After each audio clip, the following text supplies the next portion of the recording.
cristellanos valientes, alcemos nuestro canto con viva emoción. Muy buenos días, amigos y amigas de Patria para Siempre y Patria para Todos.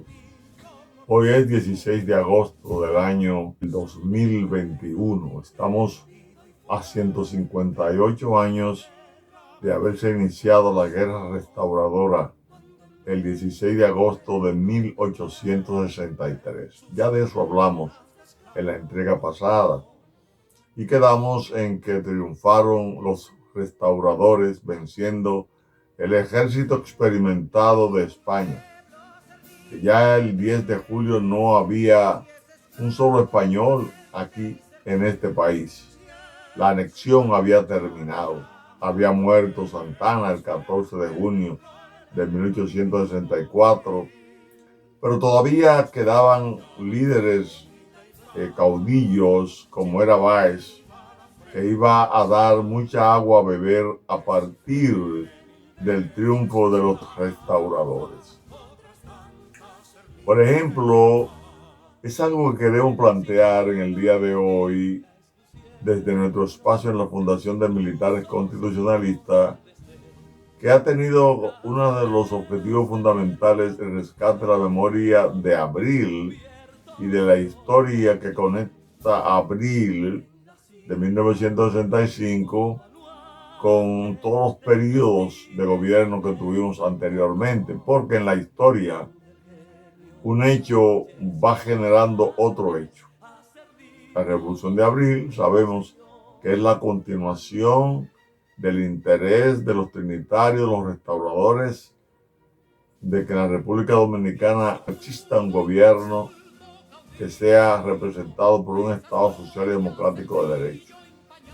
Esas han sido las aspiraciones, pero por encima de esas aspiraciones de los liberales, representados en principio por los trinitarios y posteriormente por el grupo que encabezó la Revolución Tabacalera del 7 de julio de 1857, ese ideal todavía no se ha concretizado. Traemos a colación todas estas luchas que son reflejo del personalismo, del caudillismo y del servilismo político que todavía se está dando en nuestro país. Todavía no tenemos un partido organizado en términos de lo que la democracia demanda, porque los mismos partidos no practican la democracia interna, sino siempre están a expensa de un caudillo que tenga una personalidad política, que sea admitido por todos sin condición alguna. La condición que aspiramos es que todo liderazgo se apoye en principios y valores de la democracia, que desemboquen en la conformación de instituciones fuertes que puedan sostener un régimen democrático. Ese es el interés que debe primar hoy y el que primó en aquellos héroes de los cuales todavía tenemos que seguir hablando. Ustedes conocen que el presidente que tenían los restauradores al momento de terminar la guerra contra España era Pedro Antonio Pimentel y tenía como vicepresidente a Benigno Filomeno Rojas. ¿Qué ocurre?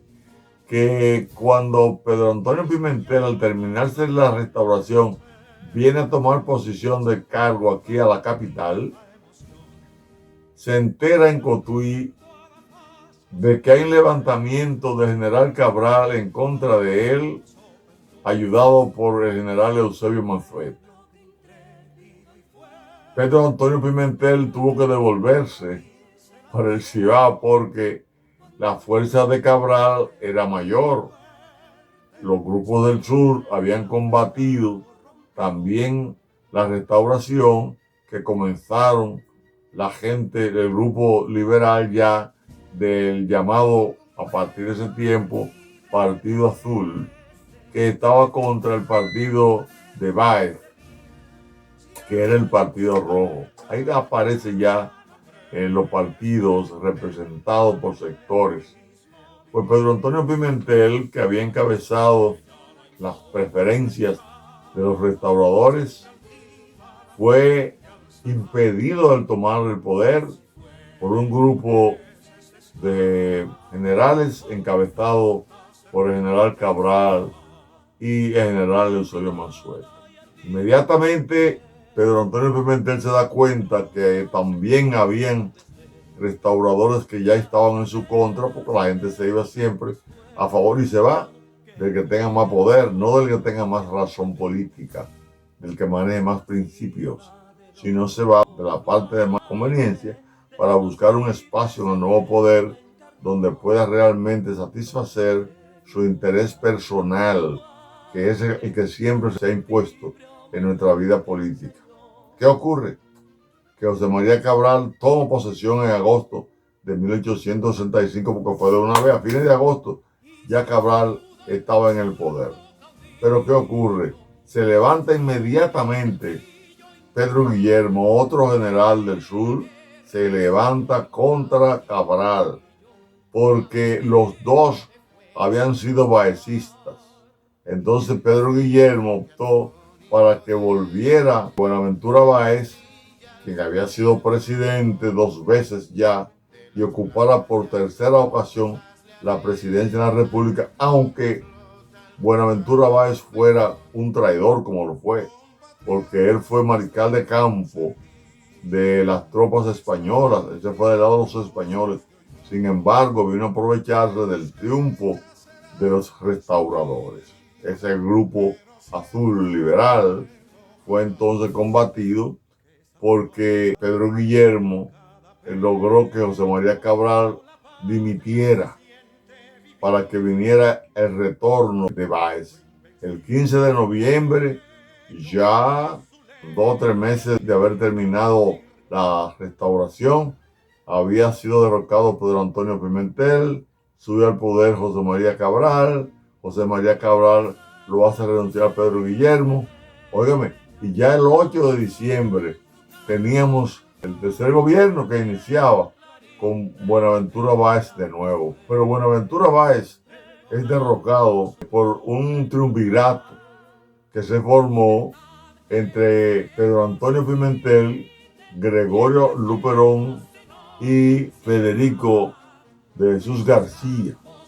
Ese triunvirato entonces logra derrocar a Buenaventura Báez y ya el 20 de mayo Báez estaba renunciando.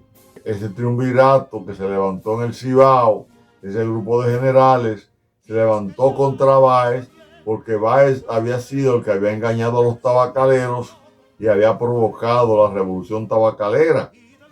Entonces ellos se levantaron contra Báez y lograron ya que el 28 de mayo de 1866 Báez renunciara. O sea, tenemos a José María Cabral, a Pedro Antonio Pimentel, tenemos a Báez y ahora tenemos el triunvirato que formaron Luperón, Pedro Antonio Pimentel y Federico de Jesús García.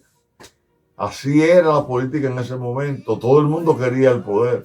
Todos esos generales que quedaron esparcidos en el país entendían que tenían que ser presidentes para ellos desde ahí favorecerse y favorecer a los grupos que les rodeaban. Bueno, el 28 de septiembre ya el triunvirato había logrado que el general Cabral fuera propuesto por Luperón para que ocupara el poder, porque él tenía más tropas que los 3 del triunvirato juntos. Aunque él era baecista, Cabral se alió entonces a los azules. Al aliarse a los azules, tuvo entonces de alguna manera que ser repudiado Cabral. Pero en el periodo que tuvo Cabral, que comenzó el 29 de septiembre de 1866, él hizo una alianza con los haitianos que no querían que la bahía de Samaná fuera realmente cedida a Francia, a los Estados Unidos, porque eran 2 países esclavistas. Los haitianos no querían, porque no querían retornar a la esclavitud después de tener unos 63 años de vida independiente. El presidente haitiano, Sylvain Sarnap, que era quien había sustituido a Jeffra, hizo salir ese acuerdo de paz con General Cabral. No obstante a eso, General Cabral fue entonces combatido por el grupo de Báez y lograron derrocar a Cabral, y ya otra vez el 29 de marzo de 1868 comenzó Báez su cuarto periodo. Eso nos muestra la divergencia y la falta de unidad de sentido patriótico en torno al fortalecimiento institucional del país. No se pensaba en eso. Esa lucha se daba porque el Cibao y la parte sur eran prácticamente dos países diferentes, porque no tenían ni siquiera una comunicación vial que permitiera la fluidez de la comunicación y poder entonces tener una identidad cultural y patriótica parecida, porque el sistema inclusive de producción del Cibao y el sistema de producción del sur eran distintos, y eran distintos básicamente desde la época de Boyer, cuando este gobierno invasor de 1822 indujo a la parte del Cibao a sembrar tabaco para la exportación, y de este lado la ganadería y la exportación de caoba. Es decir, los ateros y los tabacaleros estaban contrarios. Eran dos formas distintas de producción que generaban, por la práctica misma, dos tipos de concepción política del manejo del poder. Esa situación provocó más de 50 levantamientos, en 14 años más de 20 gobiernos. Y nosotros en el día de hoy, 16 de agosto, le recordamos este periodo solamente de 9 años, entre 1835 y 1874, que termina ese gobierno que comenzó Báez el 29 de marzo de 1868, duró 6 años, una dictadura de Báez, donde Báez llegó a hacer inclusive una alianza con el general Ulises Grant para anexar el país, ya no la bahía de Samaná, sino el país a los Estados Unidos. Esa anexión no se dio gracias a que el Congreso norteamericano no aprobó los acuerdos firmados entre Buenaventura Báez y el general Ulises Grant. De esa parte de la caída de Báez a la llegada de Lili al poder, que es ya la extinción de los propósitos del gobierno azul, de tener gobiernos liberales, democracia que se desarrollara institucionalmente. De eso vamos a hablar el próximo viernes, porque este mes de agosto vamos a hablar de los resultados de la guerra restauradora hasta caer en la invasión norteamericana del 1916, que fue la primera invasión armada norteamericana. Eso lo vamos a tratar el próximo viernes, luego el lunes siguiente y su viernes subsiguiente. El último día va a ser ya el día 30 de agosto, porque a partir del viernes 3 de septiembre, vamos a comenzar a hablar del golpe de Estado del profesor Juan Bosch, cómo se gesta y por qué, cuáles fueron las razones, los factores que incidieron en aquel golpe de Estado. Pero es importante que nos demos cuenta que la guerra restauradora trajo una desarticulación de propósitos de todos esos generales divididos por tomar el poder, no para beneficiar al país, sino para beneficiarse ellos, la gran mayoría. Esa lucha entre los liberales del Cibao y los conservadores del sur tenían el propósito de que fundamentalmente los conservadores del sur tomaran el poder al estilo aquellos gobiernos que tenía la madre patria, cuando elegía gobernadores para hacer uso y desuso de todo lo que teníamos nosotros en el país y beneficiar a la nobleza española y por vía de consecuencia a los sectores de poder que los representaban aquí. Pues también los conservadores querían llevar a cabo un gobierno donde ellos pudieran tener la aplicación de una dictadura donde se pudieran apropiar de los recursos del país. Basta decirle que en los momentos que se inicia el gobierno de Santana y le apropia los bienes a la iglesia, el gobierno llegó a tener un 80% de la tierra que había en el país, y todo eso favorecía a los ganaderos y también a los madereros, porque eran formas de producción extensiva, necesitaban mucha tierra. En cambio, en el Cibao la tierra estaba más subdividida y los productores y comerciantes de tabaco eran una mayoría que no era el peonaje que había en el sur, donde la gente no tenía sentido crítico de la vida. Allí, por razones prácticas, sí se estuvo dando esa condición. Por eso tuvimos dos constituciones básicas, que fue la de febrero de 1854 de Santana, que fue nuevamente modificada en diciembre de ese mismo año y era usada indistintamente por los líderes del sur. Y teníamos entonces la Constitución de Moca de 1858, febrero de ese año. En la lucha por tener un Estado progresista, más liberal, o tener un Estado dirigido por una concepción dictatorial del poder, se manejó el país y tuvo que sufrir muchas rebeliones, mucha guerra civil, muchas guerras.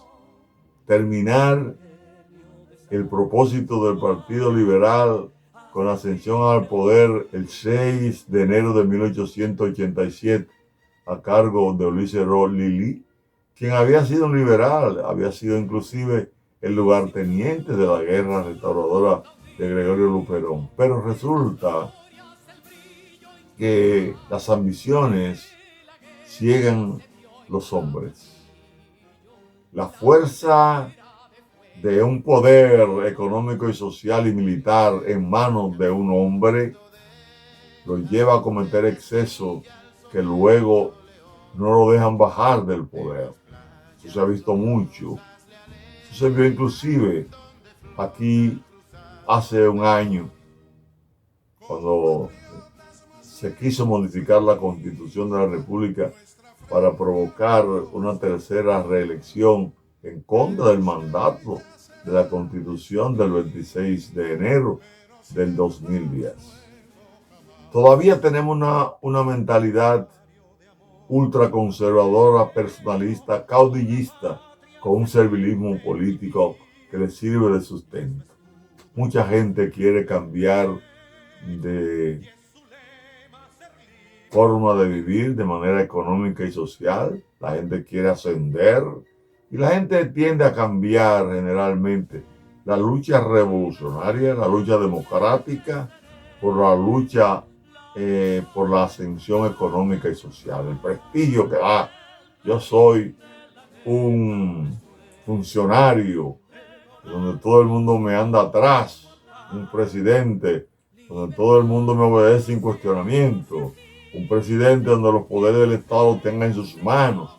Esa ha sido la gran aspiración de la mayoría de los gobiernos que hemos tenido. Bueno, de todas maneras, recordemos a aquellos héroes que nos dieron la restauración.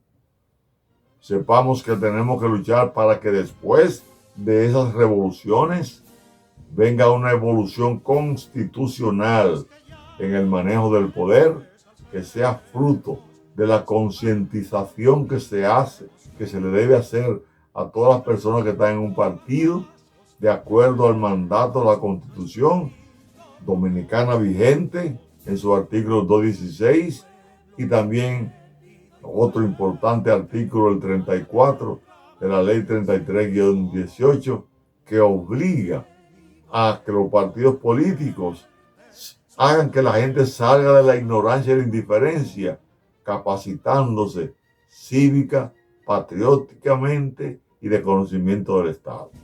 ¿Son sueños? ¿Son utopías? No. Es lo que debe ser. Y hay que luchar por ello. Confiamos en que usted que está compartiendo con nosotros estos momentos, les repetimos, haga lo mismo. Investigue. Si está de acuerdo con nosotros, plantéelo, aunque no mencione nuestro nombre para no darnos importancia. No queremos importancia. La importancia que queremos es estar en paz con nuestra conciencia ciudadana que hemos desarrollado y que esperamos que usted también la desarrolle y haga que la gente que está a su lado la desarrollen también. Nos merecemos un país que se respete, donde podamos decir a voz muy abierta y dura que la República Dominicana va a ser, o que en un momento sea, un país donde se haga lo que hay que hacer, que es que se cumpla con la ley y punto. Mientras llenos de noble ansiedad, nuestros campos de gloria repiten: libertad, libertad, libertad.